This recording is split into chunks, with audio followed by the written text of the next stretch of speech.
radyo. Huwag mo sabihin radyo. Sabihin mo. Sabihin mo. Energy. Energy. Kung gusto mo ng legit na chika, eto na yun! Chika. Walang filter, walang edit. Chika. Hindi ito fake, hindi ito late. Chika ni Sisa. Lahat ng ganap sa showbiz pag-uusapan natin dito. May nag-break, may nagkabalikan. Tara at pag-usapan. Kung ano man ang chika, alam na ni Sisa. Ito ang Chika ni Sisa. Chika! Ni Sisa. We are number 106.7 Energy FM. Pangga, wag mong sabihin na radyo, sabihin mo energy sa magandang hapon na Metro and Mega Manila. O, diba? Dahil hindi po natuloy ang ating lakad for today's video, hindi ko naman matiis na hindi magbigay ng chika sa inyo. Ako po si Kapitana Sisa at eto na ang Chika ni Sisa. Woo, woo, woo, woo, woo! Isang magandang hapon po sa lahat po ng mga taga Tunsuya, Malabon. Hello po sa inyong lahat dyan. Maging dyan sa may Evangelista, Makati City. Hello po sa inyong lahat. Dyan po yan sa may Bangkal area if I'm not mistaken. Kaway-kaway mga taga Bangkal, Makati. O, diba? Hello po. Magandang hapon po sa inyong lahat. At syempre sa ating bagong kamiyembro. Wow! Dinag pa natin ang SSS at pag-ibig, ano? May bago na tayong kapanaliga sa Chismisan. Si Kenneth Cabrera ng InDrive. Hello po sa inyong lahat. At syempre sa lahat ng kanyang mga kasamang drivers sa InDrive at sa Grab din. Hello po sa inyong lahat dyan. At syempre sa Green GSM EV. Isang magandang hapon po sa inyong lahat. Diba? At huwag natin kakalimutan. Diba? Ang mga nagagandang mga customer na nagpapaganda ngayon sa loob ng I Love Cut Encarnacion Salon sa lahat ng branches nila sa Metro Manila. O, diba? Hello po sa inyong lahat. At syempre sa lahat ng staff and crew ng I Love Cut Encarnacion Salon by Warren Encarnacion. Isang magandang hapon po sa inyong lahat. Sumikat na ang haring araw sa wakas. Yung iba na ilabas na mga labada. Oo. Yung iba naman nakapagpatuyo na ng dapat ipatuyo. Oo. Dahil 3 linggong basa. O, diba? Kasi minsan yung sasabihin nila, diba, na tipong, ano ba naman, tuyot na, o, 3 linggo kang binasa, ano ka ngayon? Nakakaloka. Ngayon naman umaraw na, ibilad na mga dapat ibilada. Kasabay din nito, syempre, diba, sa pagsikat ng araw, masarap na mag-relax kung ikaw naman ay nakatapos ng maglinis.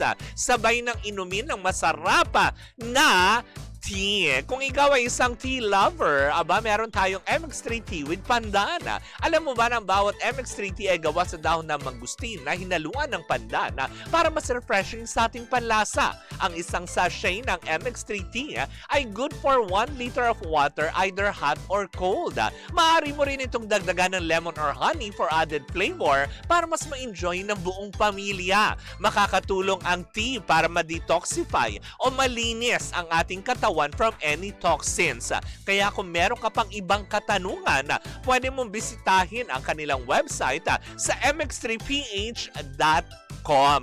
Mahalagang paalala pa rin po sa lahat ng MX3 po ay hindi gamot at hindi ito maaring gamitin panggamot sa anumang uri ng sakit. Sa MX3, dito ako, believe. O, diba na nakakaloka? Hello po sa inyong lahat dyan. Ang saya. Hindi ba to the highest level? Pero eto na, mas hindi makakalagpas ang chika natin over Thursday. Eto na ang first gap ng ating chika! Nakakaloka, mainit na pinag-uusapan ngayon all over social media matapos kasi parang 2 araw na may mag-post na isang vlogger na nagngangalang Boss Vika Vlog.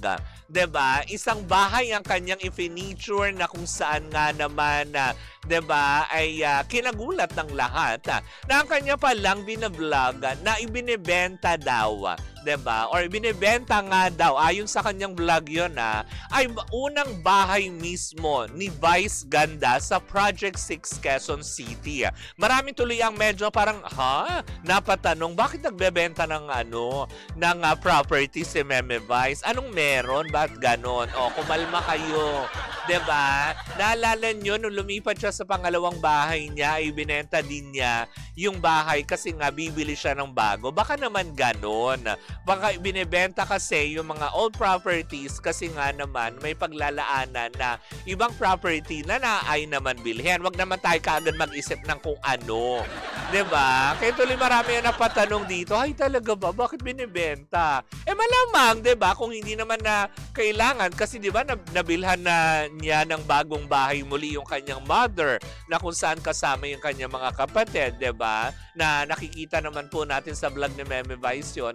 So siguro para lang din kahit papaano umikot siguro yung pondo or baka nga sabi ng ilan may inaay na naman na bibilhing property si Meme Vice. Kasi naman yung ibang yung nagbabalita online na nakakashock, yung bahay niya ngayon kung saan sila nakatira ni Ayon, hindi po yun ang ibinebenta.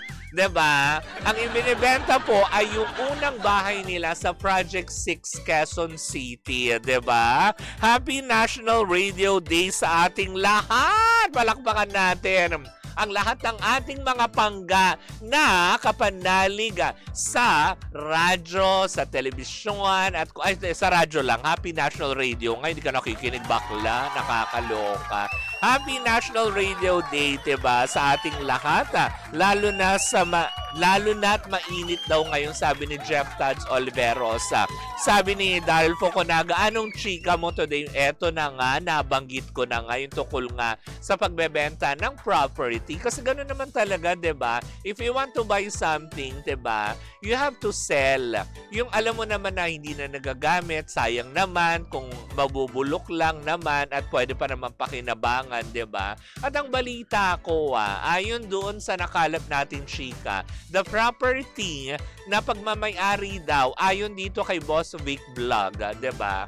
Na binlag nga niya na pagmamay-ari ni Meme Vice Ganda na bahay ay nagkakahalaga nga ba ng 35 million pesos. Tama ba ako? Correct me if I'm wrong Kung yung nasagap kong chika, worth 35 million ang binibentang bahay sa Project 6 ni Meme Vice, diba? Tsaka sa dami naman ng project ngayon, kakapirma lang ng kontrata with TV5. Sa tingin mo, kakailanganin ni Meme ng magbenta ng property para lang sa kung ano saan gagamitin, 'di ba?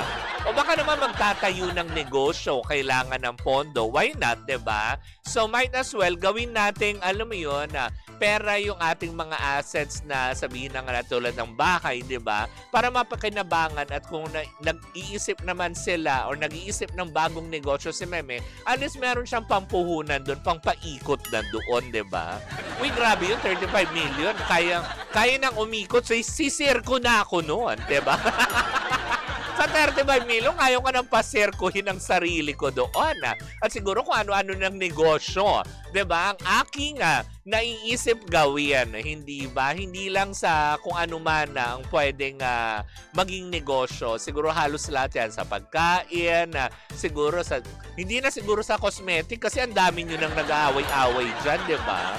Yung mga influencer nga nag-aaway-away na dahil sa skincare, 'di ba? Sino nga ba ang may pinakamagandang skincare? So hindi na tayo makikigulo dyan, 'di ba?